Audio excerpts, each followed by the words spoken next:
నమస్తే, welcome to I dream. అధికారిక letter pad మీదనే నిన్న జనసేన ఒకటి రిలీజ్ చేసింది. అది ఏంటి అంటే 24 సీట్లతో ఏకీభవించండి లేదా వైసీపీకి వెళ్ళిపోండి. It's a direct comment. కార్యకర్తల్ని ఉద్దేశించి జనసేన అధినేత పవన్ కళ్యాణ్ చేసినటువంటి కామెంట్ ఇది. ఆ క్రమంలో ఇంకా వేరే విషయాలు కూడా కార్యకర్తలను ఉద్దేశించి రకరకాలుగా ఆయన చాలా విషయాలు ప్రస్తావిస్తూ ఆయన ఇందులో ఆ లెటర్ ప్యాడ్లో మెన్షన్ చేయడం జరిగింది. మాట్లాడడం మనతో పాటున్నారు వైసీపీ అధికార ప్రతినిధి హనుమంత్ రెడ్డి గారు. సార్ నమస్తే. సార్ నమస్తే మేడం. మీకు ఐ డ్రీమ్ ప్రేక్షకులకి అందరికీ నమస్కారం. సార్, లెటర్ ప్యాడ్ మీదనే డైరెక్ట్ చెప్పేస్తున్నారు ఆయన. పొత్తు కుదిరింది, సో నచ్చితే ఉండండి లేదంటే వెళ్ళిపోండి వైసీపీలో. ఏముందిలే మేడం, గతంలో కూడా ఇంతకుముందు ఏదైతే ప్రశ్నించడానికి పార్టీ పెట్టిన పవన్ కళ్యాణ్ ఆయన కార్యకర్తలు, జనసేన కార్యకర్తలు, జనసేన నాయకులు అలా ఎలా అవుతుందని ప్రశ్నిస్తే, నన్ను ప్రశ్నించడానికి మీరెవరు, నన్ను ప్రశ్నిస్తే మిమ్మల్ని వైసీపీ కోవట్లుగా చూస్తాను అని గతంలో పార్టీ పెట్టినప్పటి నుంచి అదే మాటలే మాట్లాడుతున్నారు. పాపం వాళ్ళేమో కార్యకర్తలేమో మాకేమైనా అవకాశం వస్తుందేమో, జనసేన నాయకులు డబ్బులు ఖర్చు పెట్టుకొని తన ఉద్యోగాలు లేకుంటే తన యొక్క ప్రాపకాలన్నీ వదిలిపెట్టి పవన్ కళ్యాణ్ గారి సీఎం అయితే మనకి ఏదైనా మంచి జరుగుతుంది అని ఆయన చెప్పే సినిమా డైలాగులు, వెనకాల చెగువేరా బొమ్మలు లేకుంటే వివేకానంద బొమ్మలు ఇవన్నీ చూసి నిజంగా మన పవన్ కళ్యాణ్ గారు అలాగే ఉన్నారేమో అనుకొని వాళ్ళు భ్రమపడి వచ్చి ఆయన వెంట తిరిగేవాళ్ళు. అలా చేయకుండా ఆయనేమో వెనకాల చెగువేరా బొమ్మ పెట్టుకుంటాడు, మనసులేమో చంద్రబాబు బొమ్మ పెట్టుకుంటాడు. చెగువేరా బొమ్మకు చంద్రబాబుకు చాలా తేడాలు ఉన్నాయనే విషయం జనసేన నాయకులు, కార్యకర్తలు అనుకొని తెలుసుకున్న తర్వాత ఆయన ప్రశ్నించడం మొదలుపెట్టారు. ప్రశ్నిస్తే నా పార్టీలో ఉండాల్సిన అవసరం లేదు, ఎవడైనా సరే నన్నైనా సరే తెలుగుదేశానికి నన్ను చంద్రబాబు నాయుడు గారు అనుసంధానంగా ఉన్నటువంటి నాదెండ్ల మనోహర్ గారినైనా ప్రశ్నిస్తే నన్ను ప్రశ్నించండి అన్నాడు.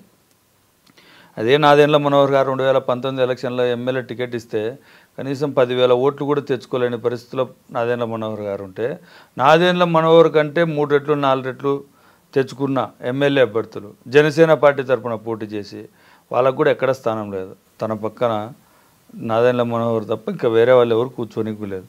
మరి ఇది ఎటువంటి అనుబంధమో తెలియదు. కానీ అలాగే పొత్తులో మీరు అన్నట్టుగా 24 సీట్లు ప్రకటిస్తే దాంట్లో కూడా వాళ్ళిద్దరి మధ్య ఎలా ఉంది, చంద్రబాబు నాయుడు గారిది పవన్ కళ్యాణ్ది అనుబంధం ఏంటంటే, ఆయనేమో లెటర్ ప్యాడ్లో తీసుకొని 94 సీట్లు ప్రకటించాడు. ఈయనేమో చిన్న మట్కా సీటీలు రాసే ఒక పేపర్లో 5 పేర్లు రాశాడు. చిన్న 5 పేర్లు రాసి ఒక చిన్న పేపర్ ముక్కలు 5 పేర్లు రాసి నా అభ్యర్థులు అని అంటున్నాడు. అంటే పవన్ కళ్యాణ్ గారికి పార్టీ పెట్టి తన యొక్క జనసేన కార్యకర్తలను, జనసేన నాయకులను, ఏదైతే కాపు నా వెంట నడిచే కాపు సోదరులందరినీ తెలుగుదేశం పార్టీకి అమ్మేశాడనే విషయం మొన్న అందరికీ బహిరంగంగానే తెలిసిపోయింది. మేము ఎప్పుడు చెప్తా ఉండేదే ఆయన బహిరంగంగా బయట ఉన్నారు. ఎందుకంటే మనసులో ఉండేది ఎన్ని రోజులు దాగి ఉండదు, మనసులో ఉండేది నటిస్తామంటే అది జరిగిపోయేది కదా, ప్రకృతి కూడా దానికి తగినట్టుగా. కానీ కార్యకర్తలే కదా సార్ పార్టీని ముందుకు తీసుకువెళ్ళేది. కార్యకర్తలనే ఇట్లా అంటుంటే ఎవరుంటారు సార్? మరి మేడం, కార్యకర్తలతో తన ఓట్లను తెలుగుదేశం పార్టీకి వేయించుకోవడానికి మాత్రమే పవన్ కళ్యాణ్ గారు పనిచేస్తున్నారు తప్ప జనసేన పార్టీని వృద్ధిలోకి తేవాలని ఏ రోజైనా అనుకుంటుంటే 170 సీట్లు ఉంటే ఆంధ్రప్రదేశ్లో 170 నియోజకవర్గ ఇన్ఛార్జీలను పెట్టాలి కదా, మండల ఇన్ఛార్జీలను పెట్టాలి కదా, గ్రామ స్థాయిలో జనసేన పార్టీని తీసుకెళ్ళాలి కదా. వాహనం ఎక్కి అప్పుడేదో వస్తుంటే ఒక లారీ ఎక్కి వచ్చా అంటే దాన్ని ఎవరు మమ్మల్ని ఆపేదని సినిమా డైలాగులు చెప్పాడు. రోడ్డు మీద అడ్డంగా వండుకున్నాడు. ఎవరన్నా ఆపారా? ఆంధ్రప్రదేశ్లో ఏ ఒక్క పోలీస్ అన్న ఆపారా? మరి ఎందుకు ఆపినావు? 365 రోజులు, దాదాపు 400 రోజులు అవుతుంది. సంవత్సరం 2 నెలలు, సంవత్సరం 3 నెలలు అవుతుంది. 10 రోజులు తిరిగినాడు. అదే వారాహి వాహనంలో 10 రోజులు తిరిగినాడు. ఆ రోజు విపరీతంగా డైలాగులు, వాలంటీర్లు ఇది చేశారు, అది చేశారు. దాదాపు 40,000 మంది 30,000 మంది మహిళలను హ్యూమన్ ట్రాఫికింగ్ చేశారు అని వాలంటీర్ల మీద కామెంట్ చేశారు. అవును, నేను అడుగుతున్నాను నిన్ను ఒక క్వశ్చన్. నువ్వు అందరికీ ప్రశ్నిస్తూ ఉంటావు కదా, నీ దగ్గర జనసేన అభిమానులు, కార్యకర్తలు విపరీతంగా ఉన్నారు, నీకు తోడు తెలుగుదేశం పార్టీ వాళ్ళు ఉన్నారు. మీరు ఇద్దరు కలిసి ఈ ఆంధ్రప్రదేశ్లో 35,000 మంది 40,000 మంది మహిళలు తప్పిపోయి ఉంటే వాళ్ళ కేసులు చూపి బురదజల్లే కార్యక్రమం కాదు. మహిళల పట్ల నీకున్న గౌరవం కానీ నీకున్న చిత్తశుద్ధి కానీ ఉంటే ప్రభుత్వం మీదనో వాలంటీర్లు ఈ విధంగా హ్యూమన్ ట్రాఫికింగ్ చేస్తున్నారని నువ్వు ఆరోపణ చేశావు, నిరూపించు, తప్పేముంది? తప్పు చేస్తే ఎవరినైనా జైలుకి పంపించాల్సిందే. మరి మీ సవాల్ని ఎందుకు స్వీకరిస్తలేరు ఇప్పుడు? వాళ్ళకు ఉంటే కదా మేడం బురద చల్లేదానికి తప్ప, జగన్మోహన్ రెడ్డి గారి మీద అసూయ ద్వేషాలు తప్ప వేరే ఆలోచనే లేదు. జగన్మోహన్ రెడ్డి గారు నాకన్నా చిన్నోడు, నేను సినిమా యాక్టర్ను, నాకు రోజు 2 కోట్లు ఇస్తాడు, సినిమాకి 50 కోట్లు ఇస్తారు, అయినా నేను సీఎం కాలేకుండా ఎమ్మెల్యే కాలేకుండా నాకన్నా చిన్నోడు అని ఏముంది? ఎమ్మెల్యే నాడు ఫస్ట్ 2010లో ఒక ఎమ్మెల్యే నాడు, 2011లో 12లో 15 మంది ఎమ్మెల్యే అయినారు, మళ్ళా 2014లో 67 మంది ఎమ్మెల్యేలు అయినారు, 2019లో 151 మంది ఎమ్మెల్యేలు అయినారు. నాకు మాత్రం ఒక్క ఎమ్మెల్యే సీటు కూడా రాలేదే. నేను గెలవలేకపోతున్నా అని అసూయ ద్వేషాలు, జగన్మోహన్ రెడ్డి గారి మీద అసూయ ద్వేషాలతో నిండిపోయినాడు. ఎప్పుడు కూడా తాను గెలవాలనుకొని పోటీ చేయాలి, కానీ ఎదుటోని ఓడిస్తానని ఆలోచన చేస్తే మనల్ని ఓడిస్తారు. ఇది ఆయన తెలుసుకోవాల్సిన కర్మ సిద్ధాంతం. కానీ ఇంకోటి ఏమంటున్నారంటే ఆయన పలుకుబడి ముఖ్యం అండ్ డబ్బు కూడా ముఖ్యమే అని అంటున్నారు. అదే మేడం, అసలు అంతకంటే ముందు అసలు డిఫరెంట్ వాయిస్ ఉండే, ఇప్పుడు ఎందుకు సార్ ఇవి?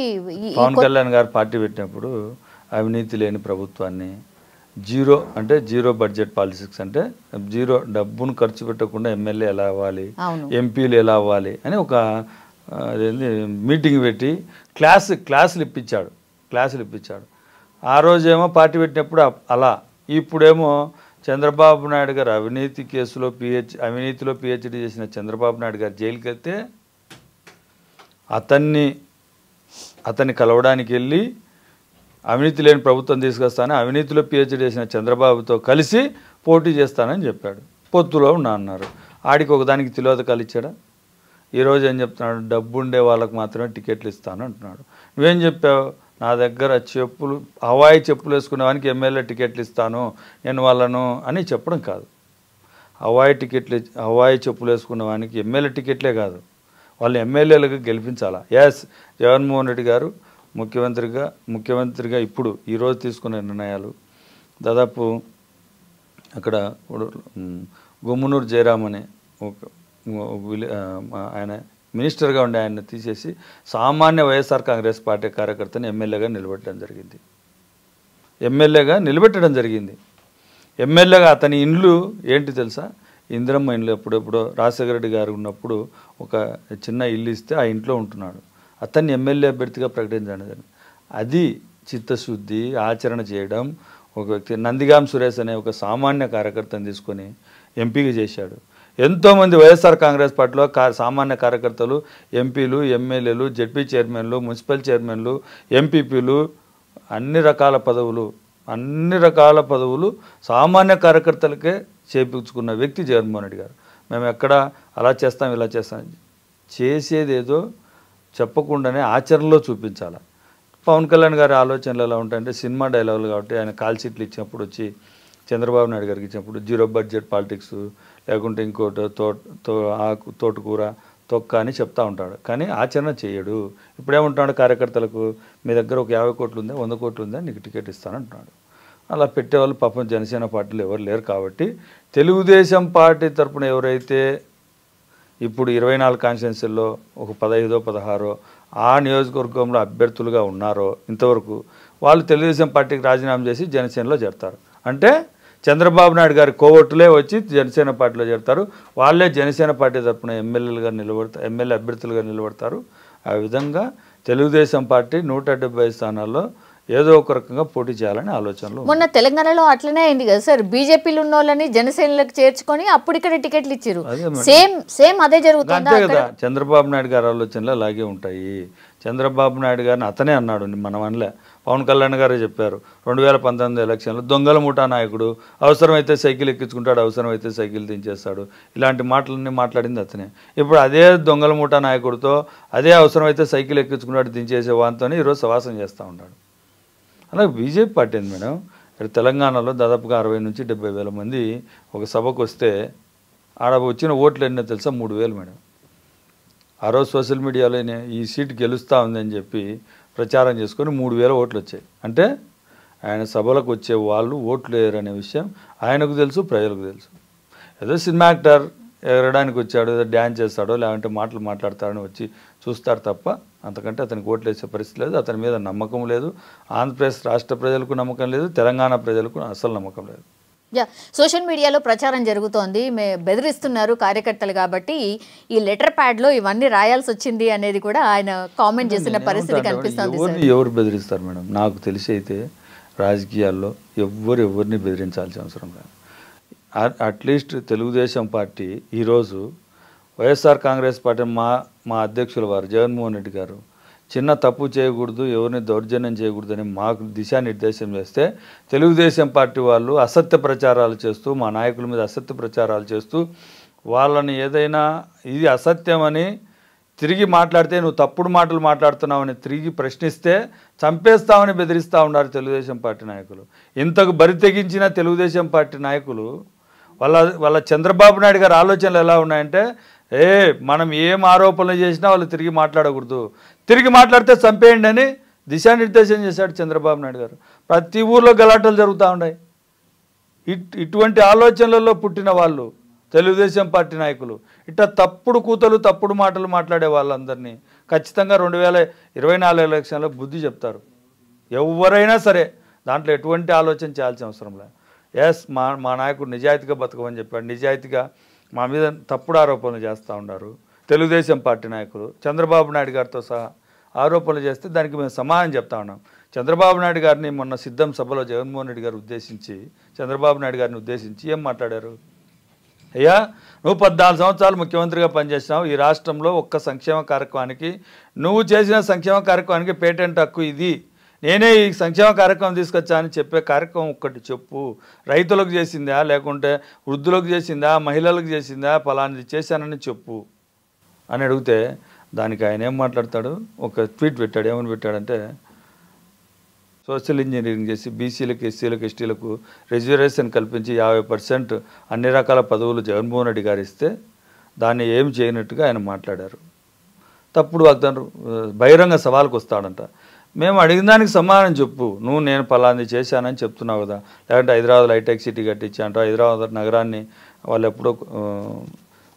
ముస్లింలు ఎప్పుడో కట్టించిన దానికంటే ఈయన నవాబులు, నిజాం నవాబులు కట్టించిన దానికంటే ఈయన కట్టించిన అని చెప్తుంటాడు. వాళ్ళకన్నా ముందు పుట్టిన చంద్రబాబు నాయుడు అప్పటి నుంచి ఉన్నాడు కాబట్టి కట్టించిన అని చెప్తుంటాడు. అయ్యా, నీకు 5 సంవత్సరాలు అధికారం ఇచ్చారు 2014 నుంచి 2019 వరకు. ఎందుకు అమరావతి నిర్మించలేదు? ఎందుకు అమరావతిలో ఎన్ని కోట్ల రూపాయల పనులు చేశావు? దాదాపుగా 15,000 అమరావతి ప్రాంత రైతుల భూములు 15,000 కోట్లు తాకట్టు పెట్టి 15,000 కోట్లు తెచ్చి దాంట్లో 4,500 కోట్లు ఖర్చు చేసి దాంట్లో 2,000 కోట్ల రూపాయల లంచం తీసుకున్న వ్యక్తి చంద్రబాబు నాయుడు గారు. అది ఎలాగా?